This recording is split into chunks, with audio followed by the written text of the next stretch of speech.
Punto segundo, aprobación da incorporación de arquivos audiovisuais nas actas das sesións plenarias deste Concello.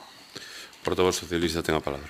Ben, esta proposta vai encamiñada en dar un novo paso no que é a implantación da administración electrónica e a modernización do noso Concello. Xa se diron pasos neste senso, vimos como se implantou a sede electrónica do Concello, como se implantou a plataforma FACE, o TEDEC, a páxina de transparencia ou a renovación de 60 equipos informáticos ou a recente modernización da web municipal na que destacan tres áreas temáticas como é a área de novas, a área de turismo e a área de administración, a parte dos numerosos cursos formativos que se están a implantar na rede na aula CEMID.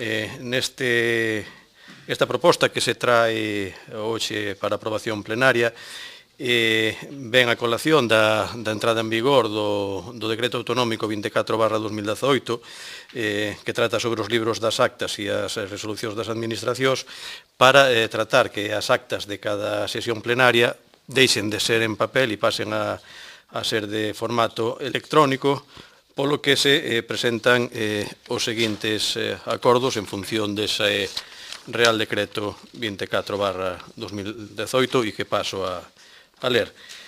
Primeiro, aprobar a incorporación de arquivos audiovisuais da sesión plenarias nas actas das sesións plenarias deste Concello, de conformidade co establecido no artigo 2.4 do Decreto Autonómico 24/2008 do 15 de febreiro sobre os libros de actas e de resolucións das entidades locais galegas, tendo en conta as obrigas de emprego de medios electrónicos establecidas na Lei 39/2015 do 1 de outubro do Procedemento Administrativo Común das Administracións Públicas e na Lei 40/2015 do 1 de outubro de Réxime Xurídico do Sector Público.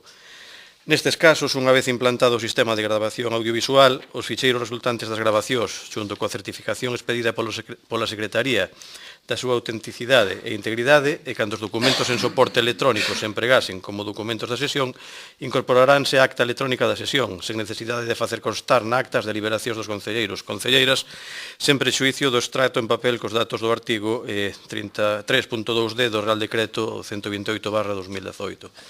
E segundo, notificarlle este acordo ás persoas interesadas e comunicarlle aos servicios municipais afectados para o seu coñecemento e para os efectos oportunos. Bueno, vemos lo correcto e unha mellora, vamos a votar favorablemente, nada máis. Portavoz nacionalista. Vamos a votar ser favorable. Portavoz de Betanzos, non. O voto tamén vai ser favorable. Portavoz popular. Non sei se alguén quere facer alguna intervención. Entendo que se aproba por unanimidade. Punto siguiente.